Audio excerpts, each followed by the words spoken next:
चलिए चलते हैं कक्षा 10 में। कल लगा था 21 बहुपद द्विघात समीकरण का जो लेसन था उसमें 21 क्वेश्चन लग गए थे, 21 का 2 भाग लग गया था। चलिए तीसरे भाग पे चलते हैं। तीसरा भाग कहता है कि दो संख्याओं के वर्गों का अंतर 180 है। छोटी संख्या का वर्ग बड़ी संख्या का 8 गुना है। छोटी संख्या का वर्ग, तो मान लेते हैं अगर छोटी संख्या को अगर हम x मानते हैं तो कह रहा है कि छोटी संख्या का वर्ग बड़ी संख्या से 8 गुनी है, तो इसको भी बड़ी संख्या को 8 गुना कर दीजिए। तो यहाँ से हमने निकाला कि हमारे पास बड़ी संख्या कितनी होगी, तो x का वर्ग बटा में 8। कहता है कि इसका अंतर, दोनों संख्याओं का अंतर मतलब बड़ी संख्या के दोनों संख्याओं के वर्गों का अंतर। तो वर्गों का अंतर का मतलब बड़ी संख्या का वर्ग ऋण छोटी संख्या का वर्ग अंतर 180 है। तो बड़ी संख्या हमारे पास ये दिखी, तो x के वर्ग ऐसे कर लीजिए, छोटी संख्या x है तो x का वर्ग 180 हो गया, ठीक ना। यानी हमारे कहने का मतलब ये है कि x के घात 4 64 ऋण x का वर्ग बराबर 180 हो जाएगा। तो इसको व्यवस्थित करते हैं अगर, तो x के घात 4 64 x का वर्ग 180 में 64 का गुणा कर लीजिए। तो रुकिए 1 मिनट, गुणा कर लेंगे। तो गुणा करते हैं तो 11,520 आया। इसको इधर ले आते हैं तो x के घात 4 64 x का वर्ग ऋण 11,520 11,520 का गुणनखंड करते हैं और लाना है 64। तो इसका गुणनखंड करने पे हमारे पास रिजल्ट आ रहा है 64 लाने के लिए तो 144 और 80, तो 144 और 80 कर सकते हैं और 11,520 हो गया। अब आप इसको व्यवस्थित करते हैं तो पहले दो में कॉमन हो गया x का वर्ग ऋण 144 और यहाँ धन 80 कॉमन करते हैं, x का वर्ग ऋण 144 बराबर 0। तो x का वर्ग ऋण 144 और दूसरे वाले में है x का वर्ग धन 80। तो x का वर्ग बराबर 144 ले लीजिए, ये अग्राह्य हो जाए क्योंकि ऋण में आ रहा है। तो x बराबर 12 हो गया। इस x बराबर 12 को यहाँ रखते हैं तो हमारे पास छोटी संख्या आप देख रहे हैं कि 12 है। और रह गई बड़ी संख्या की बात, तो बड़ी संख्या हमारे पास 8 गुनी है। बड़ी संख्या x का वर्ग, तो 12 का वर्ग बटा में 8 यानी 144 बटा में 8 कर लीजिए। आप इसको भाग देते हैं 8 से, तो इतना बार हो जाएगा 8 से, यानी अगर 8 से कटाते हैं तो ये हो गया 18 बार कट गया, यानी बड़ी संख्या 18 है, छोटी संख्या 12 है। नोट कर लीजिए इसको। क्वेश्चन नंबर 22 पे चलते हैं। 22 में दिया गया कि एक कुटीर उद्योग एक दिन में कुछ बर्तनों का निर्माण करता है। एक विशेष दिन यह देखा गया कि प्रत्येक नग की निर्माण लागत उस दिन के निर्माण किए गए बर्तनों की संख्या के 2 गुने से 3 अधिक है। यदि उस दिन कुल लागत निर्माण जो है 90 रुपये की गई तो निर्मित बर्तनों की संख्या और प्रत्येक नग की लागत की ज्ञात कीजिए। तो हमने मान लिया कि माना जो बर्तन बने हैं बर्तन की संख्या मान लेते हैं x बने, ठीक ना। और एक बर्तन की जो लागत है अगर आप ध्यान देते हैं तो जो बर्तनों की संख्या है वो उसके 2 गुने से 3 अधिक है, ठीक। तो कहता है कि हमारे पास एक बर्तन की लागत हो गई, अतः हमारे पास x बर्तन थे, अतः x बर्तन की लागत हो जाएगी x गुना कर देंगे, ये हो गया। तो अब कहते हैं आप कि जो पूरी लागत है वो कितने रुपए की हो गई है, तो 90 रुपये के बराबर कर लीजिए। तो 2x का वर्ग धन 3x, इसको इधर ले आते हैं ऋण 90 बराबर 0। 9 दूना के 18 180, 180 को तोड़िए 3 लाना है तो 15 और 12 हो जाएगा। तो 15x ऋण 12x ऋण 90 बराबर 0। कामन किया x तो 2x धन 5, यहाँ कामन किया कितना ऋण 6 तो 2x धन 5, नहीं जी 5 नहीं, ये 15 है तो यहाँ भी 15 हो जाएगा। तो यहाँ हो गया 2x धन 15 हो गया और अगले में x ऋण 6, तो x के 2 मान 6 और ऋण 15 ऋण वाला अग्राह्य हो जाएगा, यानी x बराबर आप 6 लेंगे। जब x का मान आपके पास आ गया है तो एक बर्तन की लागत लिखेंगे। तो एक बर्तन की लागत 2x धन 3 है, तो 2 गुणते 6 धन 3 12 3 15 रुपया हो गया ये। और बर्तनों की संख्या हमारे पास 6 है, नोट कर लीजिए। चलिए क्वेश्चन नंबर चलते हैं 23 नंबर पे। 23 नंबर आप ध्यान देते हैं तो एक रेलगाड़ी एक समाचार से 360 किलोमीटर की दूरी तय करती है। यदि इसकी चाल 5 किलोमीटर पर घंटे अधिक हो जाती है तो उसी दूरी को तय करने में 48 मिनट कम लेती है। तो रेलगाड़ी की प्रारंभिक चाल क्या कीजिए, जो पूछता है पहले उसको मान लेते हैं। माना रेलगाड़ी की प्रारंभिक चाल कितनी हो जाएगी, मान लिया x किलोमीटर पर घंटा। तो पहले चलती है तो पहले में लगा समय दूरी बटा में चाल। दूसरा नया चाल हो गया x-5, तो x-5 हो गया तो नए चाल से चलती है तो लगा समय। कहता है कि पहले जो लगा समय है नए चाल से चलता है, बढ़ गई चाल बढ़ जाएगी तो कम समय लगेगा। तो इसमें कहता है कि इसमें 48 मिनट कम लगता है। तो 48 मिनट कम लगता है तो पहले तो आप 48 मिनट को घंटा में बदल दीजिए। तो चलिए रफ पे बदल देते हैं। 48 मिनट को बदलेंगे तो 48 बटा में 60 करेंगे, ठीक ना। बच्चों का 48, 12×5 = 60, यानी 5/4/5।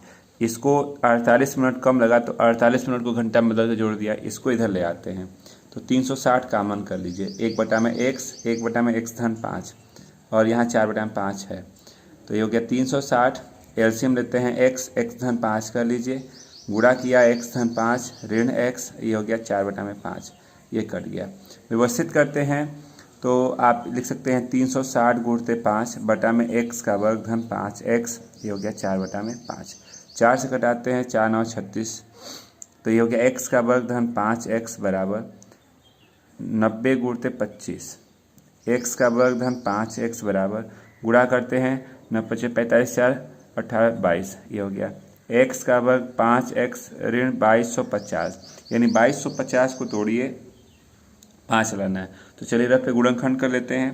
तो गुणनखंड करने पे आपके पास रिजल्ट है इसका, तो करिए 11 25, यानी कि आपके पास 50 और 45। तो आपने कहा x का वर्ग 50x 45x 250, ये हो गया आपका।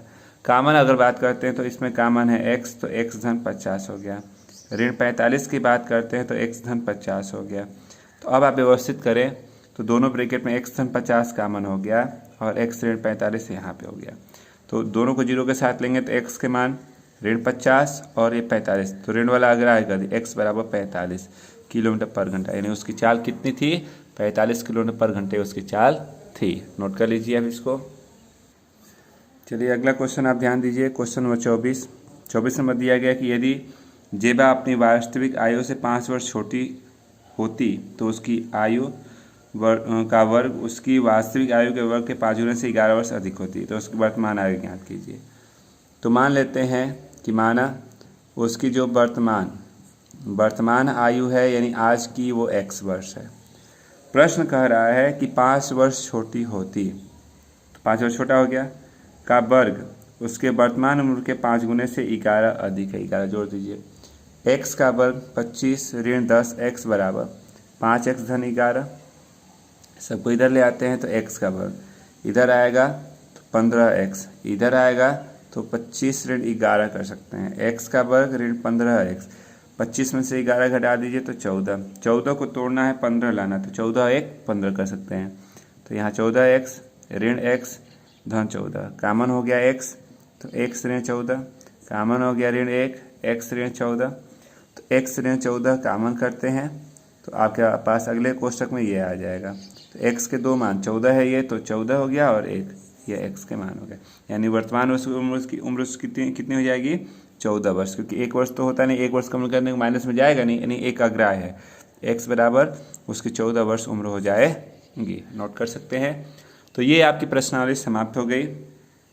अगली बहुविकल्पी वाली लेसन है, चलिए उसको भी शुरू कर देते हैं। अगली प्रश्नावली आपके पास है 4G। पहला क्वेश्चन कहता है कि ax² bx + c = 0 के मूलों का योग।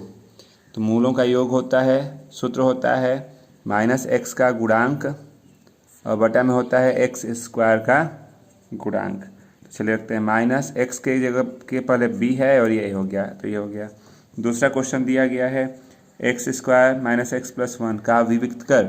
तो हमारे पास ओरिजिनल समीकरण द्विघात का ये होता है, इससे कर दिया तुलना, तो तुलना किया तो a की जगह पे 1 है, b की जगह पे -1 है और c की जगह पे 1 है, तो विविक्त कर d होता है b² - 4ac। तो -1 का स्क्वायर 4, 1 × 1, तो 1 - 4, इसके विविक्त कर कितना होगा -3 हो जाएगा इसका विविक्त कर।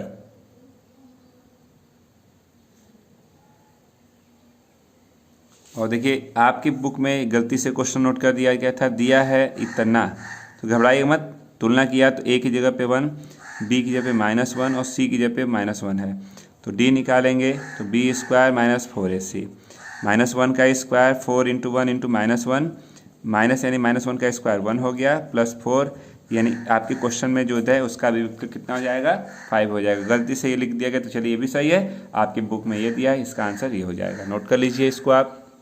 चलिए चलते हैं इसके तीसरे नंबर पे। तो तीसरा नंबर दिया गया है कि समीकरण है x का वर्ग ऋण 25 बराबर 0 को कहते हैं। तो आपको यह दिख रहा है कि 2 घात का समीकरण है, अतः यह एक द्विघात समीकरण है। तो आपके विकल्प में दिया गया है शुद्ध द्विघात समीकरण, ये विकल्प सही है। क्वेश्चन नंबर 4 पे चलते हैं।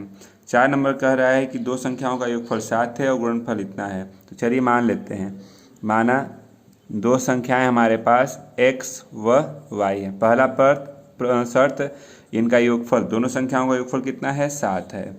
फिर इनका गुणनफल कह रहा है कितना है, तो x y बराबर 12 है। तो संख्याएं पूछ रहा है, यानी दोनों को हल करते हैं। तो हल करने में आपने कहा, देखिए इक्वेशन फर्स्ट की बात करें तो यहाँ से y बराबर 7 माइनस एक्स हो सकता है, इससे इसको आप यहाँ रखिए तो x y की जगह 7 माइनस एक्स, ये हो गया 12, 7x माइनस एक्स स्क्वायर, सबको एक साइड ले जाइए तो x square minus 7x plus 12, यानी 12 को तोड़िए 7 लाना 4 और 3, तो एक्स स्क्वायर 4x 3x और ये 12, कामन किया x तो x माइनस 4 हो गया, -3 कामन किया x माइनस 4 हो गया। तो अब आप इसको लिख सकते हैं x माइनस 3 और x माइनस 4 हो गया। x के 2 वैल्यू हैं 3 और 4, तो संख्याएं पूछा था, अगर x को हम 3 लेते हैं तो y की वैल्यू यहाँ रखिएगा तो 4 आ जाएगा, अगर x को 4 लेते हैं इसको यहाँ पे रखते हैं तो y की वैल्यू 3 हो जाएगी। तो दोनों में से कोई भी आंसर लिख सकते हैं, आप नोट कर लें। चलिए चलते हैं 5 नंबर पे। तो 5 नंबर दिया गया है कि x स्क्वायर 6x, ये आपको क्वेश्चन दिया, कहता है इसके मूलों का योग। तो मूलों का योग होता है -x का गुणांक और बटा में होता है x स्क्वायर का गुणांक। तो ये सूत्र होता है योगफल का। तो माइनस है -6/1, यानी इसका योगफल कितना होगा 6 हो जाएगा। छठवां दिया गया है कि एक मूल है 5 और 4, तो द्विघात समीकरण ज्ञात करना है। तो सूत्र होता है, याद रखिएगा कि जब मूल दिया गया हो तो एक मूल को अल्फा, इसको बीटा मान सकते हैं। द्विघात समीकरण होता है x स्क्वायर माइनस मूलों का योगफल इंटू x और गुणनफल बराबर 0। चलिए रख दीजिए यहाँ पे x का वर्ग 5 धन 4 x और 5 के 20, x का वर्ग 9x धन 20 बराबर 0। ये है 2 घात का समीकरण, नोट कर सकते हैं आप इसको। एक छोटा सा क्वेश्चन इसी तरह से 7वां दिया। 7वें की बात अगर करते हैं तो 7वें में दिया गया है 3x का वर्ग ऋण 48 बराबर 0। तो कहता है कि इसके मूल ज्ञात कीजिए। तो इसके मूल कौन कौन से होंगे, तो आपने कहा 3x का वर्ग बराबर 48, x का वर्ग बराबर 16, तो x बराबर इसका वर्गमूल लेंगे तो धन ऋण 4, तो इसके मूल 4 और इसके ऋण 4 इसके मूल हो जाएंगे, नोट कर लीजिए। चलिए चलते हैं अगले वाले क्वेश्चन पे, यानी 8वां क्वेश्चन दिया गया है। 8वें क्वेश्चन की बात करें तो x का वर्ग 4x बराबर 0 के मूल होंगे। तो इसको आप व्यवस्थित करेंगे तो x धन 4 बराबर 0, तो x के मान हो गए, दोनों को 0 के साथ लेंगे 0 और ऋण 4, तो इसके मूल हो जाएंगे 0 और ऋण 4। 9 नंबर की बात करते हैं तो 9 नंबर दिया गया है कि ax square bx plus c is equal to 0 के मूल बराबर हैं। तो मूल बराबर हैं तो इसमें कौन सा 4 विकल्प दिया गया। मूल बराबर का मतलब हम अगर इसको एक्यूरेट हल करते हैं तो आपने कहा कि B square is equal 4ac होता है ना। तो हम b की वैल्यू निकालें तो रूट में 4ac कर सकते हैं, यानी b इक्वल टू 2 रूट में ac, यानी कौन सा प्रतिबंध आपका सही होगा, तो b is equal to 2 root में ac कर सकते हैं। इसी तरह से इसका 10वां नंबर दिया गया है।